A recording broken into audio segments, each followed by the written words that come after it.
Hi everyone, it's Val. I am going to take you through the Nearpod for remote learning webinar.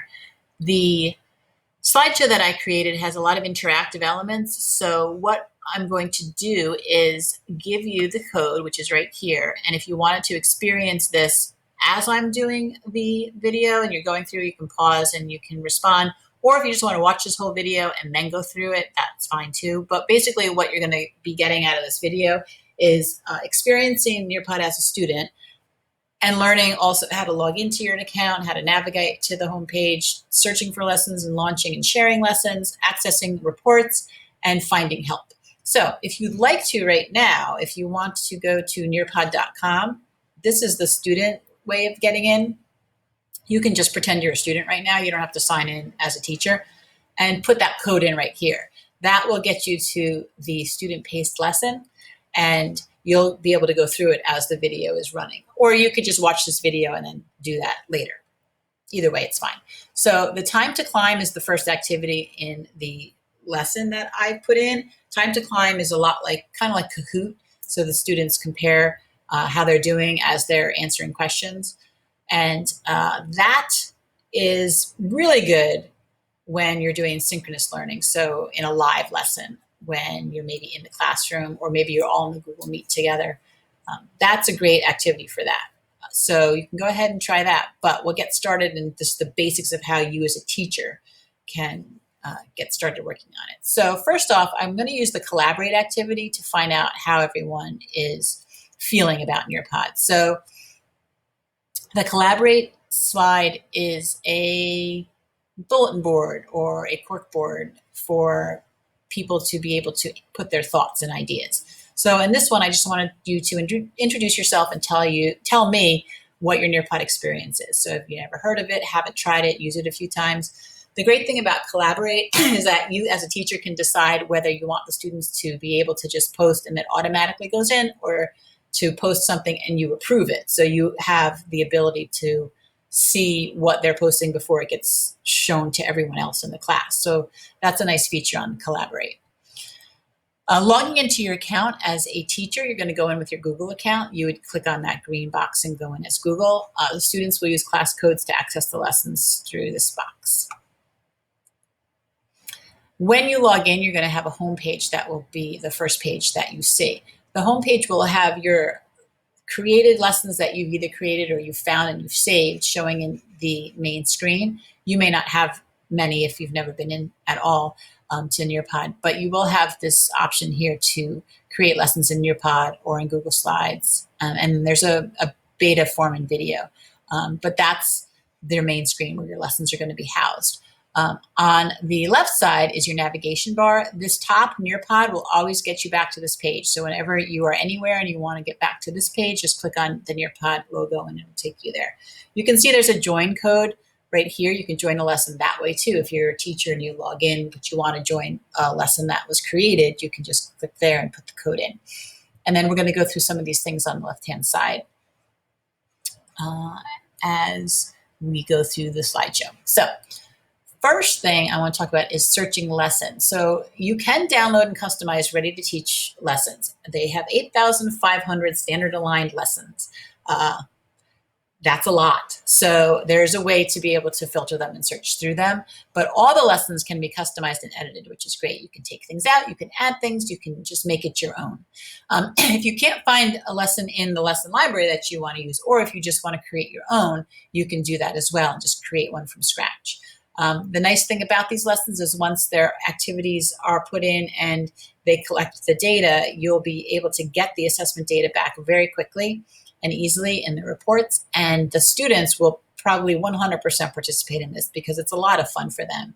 I used this last year when we went to remote learning, and the students in all the grades really seemed to like it a lot. They really enjoyed it.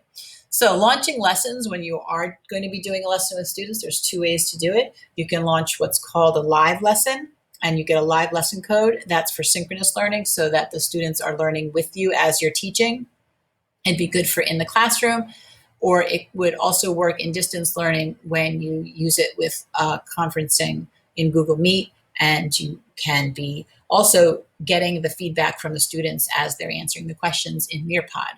and responding. So you can share these lessons another way, which is asynchronously, and the student-paced mode, which is what, if you put in that code just a few minutes ago, you're experiencing. The student-paced code allows the students to access the learning at their own pace, on their own time, from wherever they are, and they are able to go through the slides on their own. So they have control over when to change the slides. In the live lesson, you have control over when the slides are changing.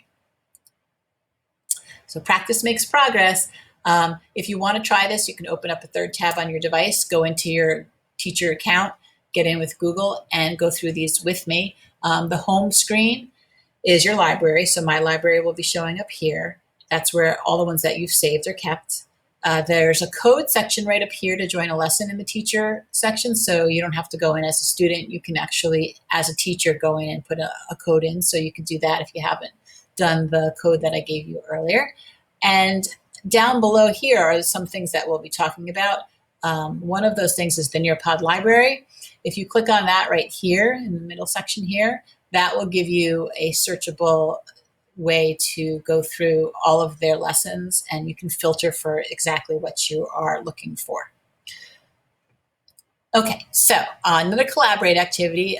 If you are doing this and you are searching for a lesson, take a moment, search for some lessons, post the title, what it's about, some ways that you can search for lessons that you tried. Did you filter? Did you use standards? It automatically knows that you're searching for standards in your state. It'll allow you to do that.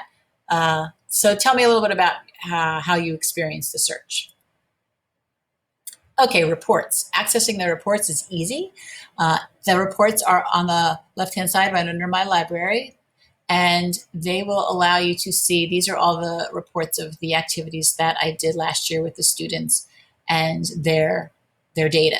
So you would click on one and open it up. You'd be able to go through data per student or as a class, and there's a lot of information and data you can get from those reports. This is a video that should take you through step-by-step what the reports are. It should run in the slideshow that I have here for you. If it's not, then the Nearpod website does have this as well, so you can always go in and search for it and watch it that way too.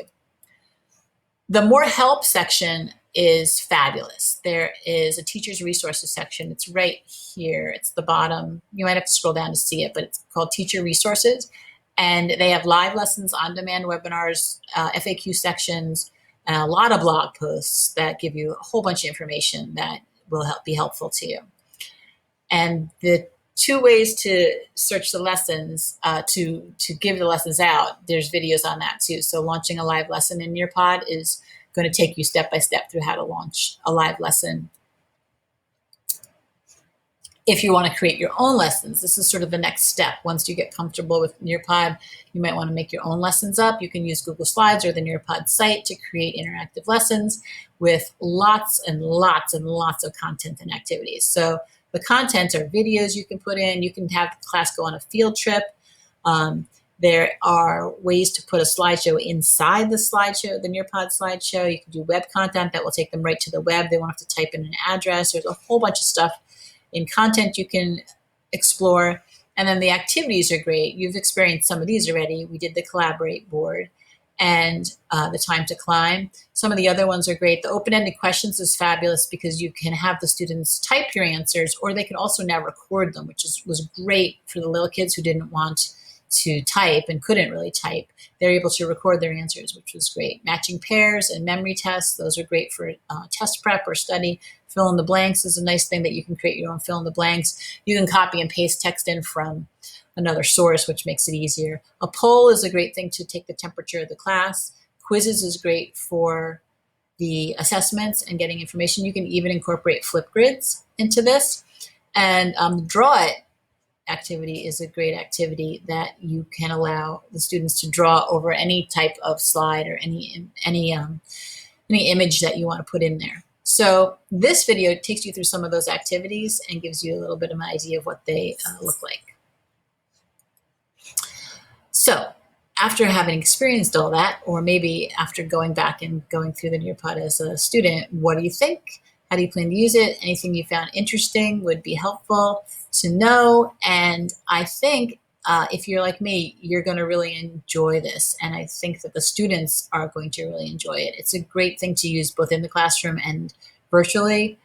So go ahead and get started. Just remember, if you didn't do the student PACE lesson, you may want to do that now. So just put this code into nearpod.com and it'll take you through these activities in your own time.